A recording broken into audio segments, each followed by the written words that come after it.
Prej 16 janari 2017, Prokuroria e Tiranës i është drejtuar gjykatës së kryeqytetit me një kërkesë për njohjen dënimit me 56 vite burg kundër shtetasit Albert Alias Ilir Kupa. Ky dënim pritet të konvertohet në 25 vite burg, pasi kodi shqiptar nuk parashikon një dënim me 56 vite burg.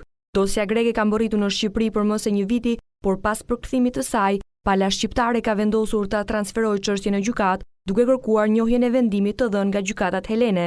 Kjo kërkesë erdhi për shkak të pamundësisë së ekstradimit të Ilir Kupës në Greqi, shtet nga i cili ai u arratis nga burgu së bashku me disa shqiptar të tjerë. Autoritetet e drejtësisë greke kërkojnë njohjen e dënimit të Ilir Kupës dhe vuajtjen e dënimit të mbetur në Shqipëri.